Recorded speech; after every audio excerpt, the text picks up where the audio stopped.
All right, guys, welcome into the Kodiak Broncos podcast. I'm the Kodiak, and today I'm here to talk about three guys who the Broncos should target at every position of need in the 2025 NFL Draft. But before we get into it, I just want to say a couple things. First of all, leave a like if you enjoyed, subscribe if you're not already. You can always wait until the end. Hopefully, I'll have earned it. And second, let me know what you think of my beard. Like, I don't really grow beards a whole lot, but I don't know. A lot of people at work said it looked pretty cool, so I don't know. I have a baby face, so eventually I'm going to shave this thing, but let me know what you guys think. All right. Follow me on Twitter if you like what I have to say on here. Let's dive right into it. So, first of all, I'm going to talk about the running back position because the running back position is the position we need most on our current team right now. We have a tight end. We have a great defensive line. We have a lot of really good guys who could be something in our wide receiver room, but we have literally nothing exciting in our running back room. Okay, I'm not going to run it back with Jaleel and Estime. There's just no way that they don't go into next year adding a significant piece to the running back room, especially because, running back was a position we did not add to our room in free agency. So, yeah. Now, talking about some of the running backs early available. So, these are three guys who I think that they should add early and late for all the positions that I'm going to talk about. So, talking about Trevion Henderson, really, really good back. I think he's more in line of what Sean Payton wants to do. I think he's more in line of like, all right, we've had guys in the past like Kamara, we've had Sproles, we've had Reggie Bush, and this archetype of what he wants to do, I think, is more in line with Henderson than any other back in this class. Like I think if there is a guy who profiles very similarly to Kamara when he was coming out, it is Trevion Henderson. Now that's not me saying that Henderson is going to be prime Kamara because that's an unfair and lofty comparison, but I see a lot of really, really good traits in this game. I think Henderson is a guy who Sean Payton is absolutely going to love because A, he plays his ass off. B, all effort, every single play that he's out there on the field. Loves pass protecting. C, probably the fastest 0 to 60 time in the whole class. So ultimately, with Trevion Henderson, I do think that he's going to be a Sean Payton guy. And I do think that he would be a better addition to the Broncos than Omarion Hampton. That's not me to say that Omarion Hampton would be a bad addition, especially because now he is our most mocked player. And it makes a lot of sense. It makes a lot of sense that we could have a 3-down guy who's dynamic in the receiving game as well. That'd be absolutely fantastic. But yeah, the running back class is kind of a pick your flavor sort of thing, especially with Quinshot Judkins, who I'm going to talk about a little bit here. He's more of like a power back in a sense. Yes, he can't catch the ball, but he is more of like a, zone runner. And that'd be fantastic for us, especially because we ran 1.33 zone running plays to every one gap scheme play that we ran last year. So shout out to David Talks Broncos for uncovering that stat. Quinshot Judkins, 5'10", around 220. Great size, clears all the BMI thresholds. And he's a guy who was really, really productive for Ohio State. Started his college career at Ole Miss, and eventually I was like, wow, he's probably going to be a locked and loaded top 10 pick. But Ashton Jeanty basically is what I thought Quinshot would be 2-3 years ago. That's not to say that Quinshot will be like a bad selection or anything like that. He just hasn't gotten that monumental hype like Ashton Jeanty has. And Ashton Jeanty would be a pipe dream at this point. But Quinshot and Omarion, they both profile very similarly with what they want to do. I do think that the difference that sets them apart is Hampton is a little bit more dynamic in the receiving game. So yeah, running back late, LaQuint Allen. So their bar none is no better, in my opinion, receiving back in the class than LaQuint Allen. Shout out to Marquee Sports for putting me on to this guy, and shout out to Marquee Sports for doing a lot of the work on LaQuint Allen. Go check him out if you have not already. But LaQuint Allen did a lot of really nice things for Syracuse. Absolutely tore up the ACC. And when I think about LaQuint Allen, I just see a guy who's very, very smooth when it comes to running routes and, doing all the dynamic work in the receiving game that you're going to ask a guy to do. And hey, for a guy who covets a joker so heavily, I'm sick of that word, but for a guy who covets that kind of skill set so heavily, LaQuint Allen will be a Sean Payton guy, like locked and loaded, bar none. Like I would not be surprised if we kick the tires on him, round 3, round 4, assuming he is still available. To Damian Martinez, very, very good player, very good running back. And one of the things that really impressed me about Martinez is that he had the highest rate in NCAA football last year, as far as if you were hit behind the line of scrimmage, how often did you have a successful run? Martinez was able to create the most yards after that scenario, after he had been hit behind the line of scrimmage, and B, had the highest success rate on those runs. So yeah. 3, Surtain. So this guy has been getting a lot of hype lately, and I think it's because he runs really, really fast. One of the things that I do think will prevent him from being a locked and loaded top 3 pick is that he had a propensity to fumble the ball at certain points this year. So if the coaching staff feels like they can fix that, especially because, the NFL is a very mental game, and, honestly, it feels like fumbles are more mental more than anything else. Look at Melvin Gordon. But regardless, Surtain, he did absolutely phenomenal at Virginia Tech, and he's done a lot of really nice things this offseason to warrant being a riser. He had a really good Senior Bowl, and it wouldn't surprise me if they tried to kick the tires on him as well. I believe he ran as fast as Achane coming out. Yeah, that makes sense. I can see that. But my UDFA is Jordan Waters. Originally, he played at Duke last year, then he transferred. And he had a really good year this past year, too. So this is like if you want to bring in competition for guys like Watson. Guys like, I hate to say it, but Estimate, too. So yeah, Jordan Waters is the name to look out for if, he becomes available. He's a priority UDFA. Wide receiver early on. So let's just talk about all 3 of these guys. So Emeka Egbuka.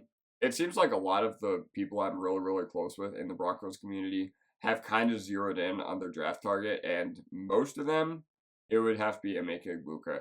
Now, wide receiver is not our biggest need, and I don't doubt that Sean Payton likes this room, but because he said it was better than a lot of people think when he was on the Kay Adams show. But ultimately, if a guy like Emeka Egbuka is their guy, they're going to take him. They're going to take him, and that would provide a lot of clarity for the team going forward. But regardless, Egbuka is really good. Like, many coaches at Ohio State have said that they do not win the national championship without him. And he ran, I think, 4.48 at his pro day. So he ran sub 4.5, which means that he is going to be a very highly coveted wide receiver. If it's not by us, it will be by another team.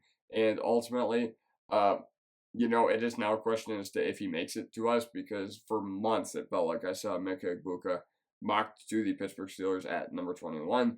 So with Emeka Egbuka, it wouldn't surprise me if we took him. It also wouldn't surprise me if he fell to like, oh Jesus, I don't even want to say that. I'm not going to say the CH to any of the CH teams in our division, because that would just be an absolute nightmare scenario for us.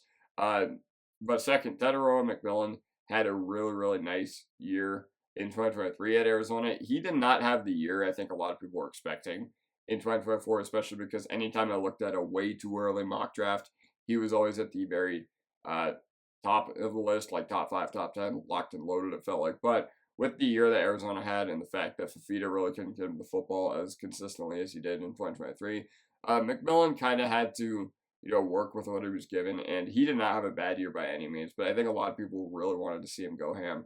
I think he's a good enough separator to where if the Broncos draft him in the first round, I will say, hey, I'm excited. I think it's a warranted pick. I think he'd be a very nice pair with Sutton, especially early on, and then when Sutton eventually moves on, you can throw McMillan as a replacement there. Matthew Golden. This guy has really come onto the scene like the past month or so. I hardly ever saw him get mocked in the first round until he kind of blew us away at the combine. But regardless, Texas kind of had, how do I put this? Their passing offense was very hit or miss, especially because Quinn Ewers. Now, I do think Quinn Ewers is a little bit overhated, but when you have Isaiah Bond and Matthew Golden, like, I don't know. I felt like you should have been able to do more with that team. But regardless, Golden is very good. He's a guy who I think a lot of people are going to say can play on the perimeter and play in the slot, and he's a really good rack guy. He's a really good, versatile weapon that any team will covet. And hey, if it happens to be us, it happens to be us. And once again, he absolutely tore up the combine. So yeah, I don't really see him getting taken in the top 20, so I do envision him being there at our pick. Will he be our guy? I'm not entirely sure. But yeah, I don't really have a pipe dream for a wide receiver since it's not a locked and loaded. There's not like a Neighbors. There's not an MHJ. There's not no Dunze even level prospect. There's not like a Garrett Wilson. There's not a Drake London. Like a guy who is a bona fide stud that is going to absolutely dominate in the NFL from the get-go. There's just not that in this class. So my pipe dream would be Emeka Egbuka. So as far as late, I mean, I'm a Maryland fan, and let me just say that Ty Felton is legit. This dude is an absolute demon. There wasn't a whole lot on him before the year began, but he really started to um, become one of the risers, like especially lately, especially because we have all these events. We have like the Shrine Bowl and everything like that. And Ty Felton, it seems like a lot of people really, really liked what he had to offer. And listen, like I said, as a Maryland fan, it makes my heart happy that Ty Felton is getting a lot of love because, there was another very talented Maryland receiver that came out 6 years ago, 7 years ago, and Ty Felton reminds me of them, or both of them, and that's Stephon Diggs and DJ Moore. So I'm not here to say that Ty Felton will hit that ceiling, but I think he does offer a lot of similar stuff as far as like play style and everything like that. Two, Ricky White. This guy, if you just watch him, you're gonna think he's a Jerry Jeudy clone. You're literally just gonna think that that Jerry Jeudy put on a UNLV jersey because that's exactly what Ricky White looks like. Now the difference is that, and he runs like him too. He's built like him. He has dreads. It's eerily similar. Now what I will say, Ricky White is a special teams player at heart. Like he plays with a million ounces of effort on every special teams play. And I feel like that's something that Rizzy will definitely covet when it comes to a guy like Ricky White. Absolutely tore up college football the past 2 years. So, yeah, Ricky White, he did a very, very good job at UNLV this past year. And I hope he gets rewarded by being drafted by an NFL team and to a good situation where he can flourish. Number 3, Will Sheppard. So, a lot of CU fans are going to really, really like what I have to say about Will Sheppard because I do think he could be a very viable piece to any successful NFL team, especially early on. Great compliment to Hunter, and he kind of filled out that CU wide receiver room. I know LeJontay Webster and a bunch of other dudes were really, really loved by CU fans down there in Boulder, but Will Sheppard would give us a really, really nice compliment to some of our other pieces as well. I do think that if we go the wide receiver route, that we should use like a low investment pick on the dude because honestly, this coaching staff has shown propensity to make something out of nothing. And wide receiver, it's not the most pressing need right now. And I do think it is something we can't wait on because of Mims, because of Vele, because of Franklin. I know y'all are going to laugh at me for that, but yeah, Troy Franklin as well. UDFA, I really like Andrew Armstrong. I felt like Andrew Armstrong out of Arkansas did a lot of his best work over the middle of the field, which is something that would be a huge benefit to our passing offense. Let me take a swig of water real quick. Okay, or club soda. But yeah, Andrew Armstrong was really, really good. I saw a lot of people try to comp him to Treylon Burks. And to that I say, scout the player, not the helmet. Now, Andrew Armstrong might actually get drafted, and it wouldn't surprise me if he did. But I do think that if he is, once again, a UDFA, he ends up being a UDFA, that he should be a priority UDFA for the Denver Broncos. So, tight end. This is a position where it wouldn't surprise me if we decided to go with it round 1 because Evan Ingram will not move the needle as far as if a guy they really like is there and they have him as a first-round talent or not. But early, let's just talk about some of these dudes. Colson Loveland did not have a good 2024. Like, yes, it was the most productive year of his career, but I don't think he played that well. But he didn't have the opportunity to play that well, especially because Michigan had the most anemic passing attack in the country last year. But if you just watch him, he was so good individually. Like, there is so much stuff that he did that does not show up on the box score. And listen, Colson Loveland, I just want to clear something up. If you draft Colson Loveland, you're drafting him to be a chain mover. You're not drafting him to be like a Kittle, a yak, run dudes over sort of guy. I don't really think Loveland would be the best option as far as if we were to, take a tight end with the intent of using him on a lot of screens like Sean Payton did last year. But ultimately, Colson Loveland would be a very, very good fit to us. We still do need an inline guy. And Colson Loveland, while he is not a dominant blocker, he is willing in that regard. So, yeah, I really like Colson Loveland. And I kind of hope that that's the direction the Broncos go in round 1.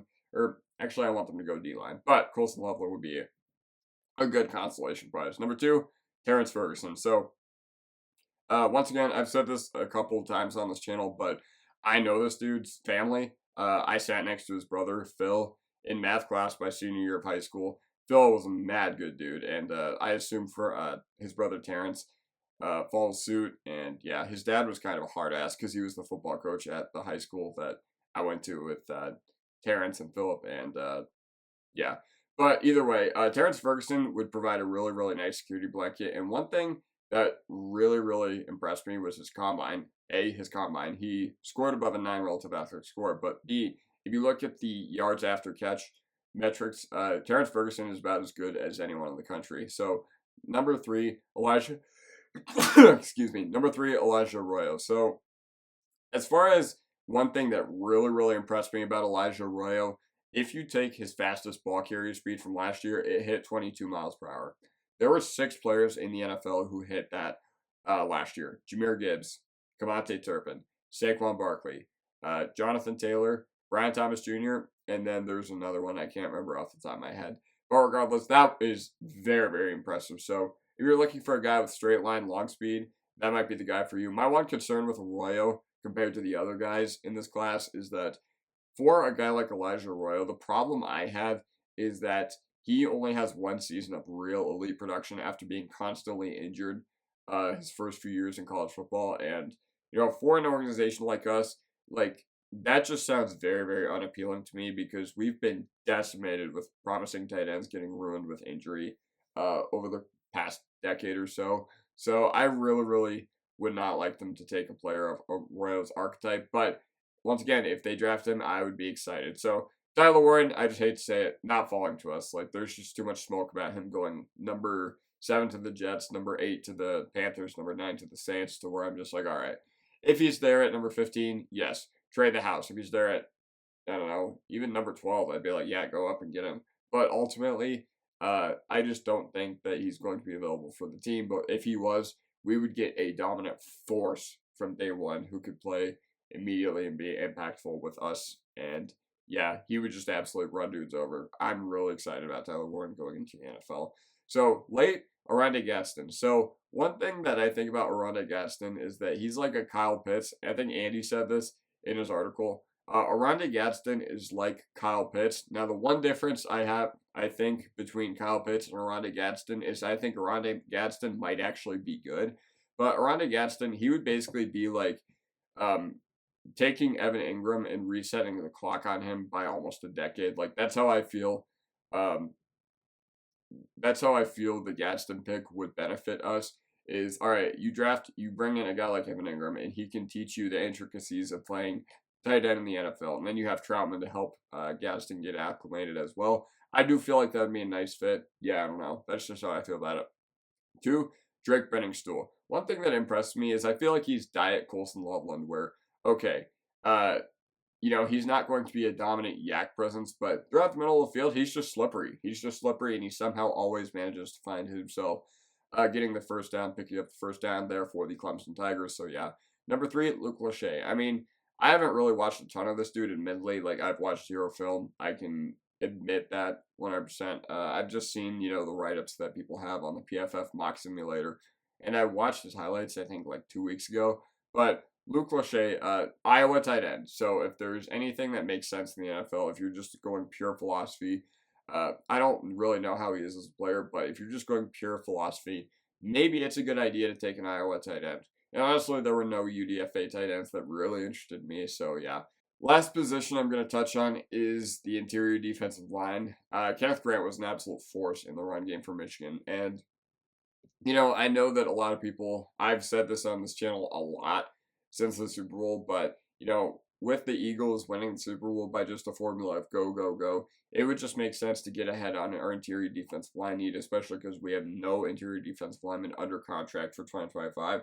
Now, I expect Allen to get extended, but can't say anything for certain until it actually happens. And also, this is not a position where you want to get caught with your pants down. So, yeah, you really want to shore up that interior defensive line, and I think Kenneth Grant would be a great guy to do it. 342 pounds. We allowed 200 yards in a playoff game, not even a little over 2 months ago. So, yeah, I think that Kenneth Grant would be a really good fit for us because it would give us a pure nose tackling, which is something we haven't had in a while. If you are looking to go on the interior defensive line, you basically can pick your flavor with these guys as well, between Grant, with Harmon, like Nolan as well. But with Harmon, he offers you a little bit more pass rush. So the way I perceive Harmon is I feel like he could be like Jalen Carter, but without the lofty expectations entering the league. because Derek Harmon is an absolute beast. And he does have a lot of things to work on. He does have a lot of technique to refine. But Derek Harmon had 55 pressures this past year.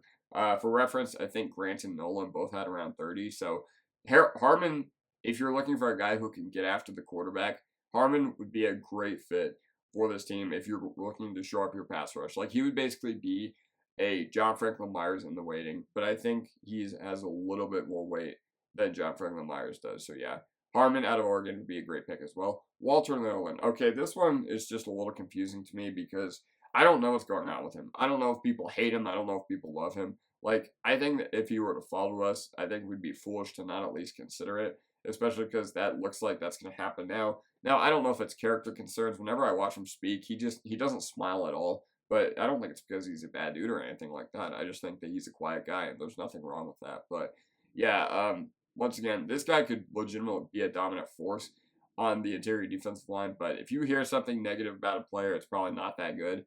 And if he does have legit character concerns, that's probably bad. But he just seems like the kind of guy who falls to the Eagles at 32, and then they're going to win the next 7 Super Bowls in a row. So then our pipe dream for the interior defensive line is Mason Graham, 6'5", 320. Absolute, or I think he's 6'3", but regardless, 320, absolute monster. Once again, he's like a supercharged version of Derek Harmon. That's the way I can describe him in relation to the others in the class. The Wolverines have had a very stout defensive line over the past 3 years. And yes, when you watch those games, you'll see Kenneth Grant get doubled a lot. Mason Graham went absolute berserk. He has probably some of the best production early on from a defensive line prospect that we've seen in a while. Mason Graham is probably going to the Jaguars. He's not going to be available at our pick.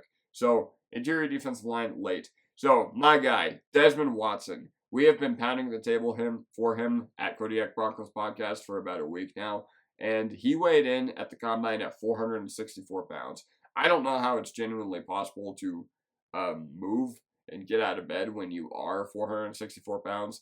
But just the fact that this dude has gained weight in the past 2 years at Florida, that's just nuts to me. But if you're just looking for a guy who can, A, be a tush-push stopper, B, literally just go out there and hopefully clog some holes, I do think Desmond Watson would be a great role player for us. And then he can play some offense. He got a fullback handoff this past year. So if you want to use him as a joker, go right ahead. Yeah, why not? I just don't see why not. Number 2, Deion Walker. So I don't know if it's Deion. But regardless, Walker was another guy who was mocked early in the first round, and then he tested really, really poorly. Like, ever since the season ended, it just feels like his stock is going downhill. I don't know how much of that is his fault. I don't know, like, what everybody else is, like, hearing. But he's a guy who I think can still be really impactful in the NFL. Maybe not, like, a first, second round pick like everybody thought he was early on, but I don't know. He tested with a 3.82 relative athletic score. Maybe that's why everybody hates him. But regardless, I just don't think he's like that bad, or at least as bad as everybody's trying to make him out to be. It's just really puzzling, like, what's going on. They're much like Nolan, but he would also give you a force, so I'd be completely fine with kicking the tires on him in round 3 as well. Number 3, Ty Robinson. Ty Robinson from Nebraska, big boy. I think he's 6'2", 320. He would give us an absolute force in the interior. I think this would basically be a reroll on. I hate to say it. I don't want to scout the player, but I want to scout the helmet in this situation. I feel like he's kind of a re-roll on the Henningsen selection if we were to go with a guy like Robinson. But yeah, I think he's a really, really stout dude. I think he's very versatile at rushing the passer and stopping the run. So yeah, was a menace up there in the Big 12 for Wisconsin. UDFA Junior Tafuna. He played at Utah this past year, and he did a lot of really nice things that I wasn't expecting. So yeah, with the Utah guys on our team, I think, it makes sense to keep the pipeline coming, with Bulls like Tim Patrick, even though he's not with us anymore, like Bailey. Yeah, it would just make sense. So yeah, that basically does it for me. Let me know what you guys think in the comment section down below, and I will see you guys next time. Peace. Mal High Salute.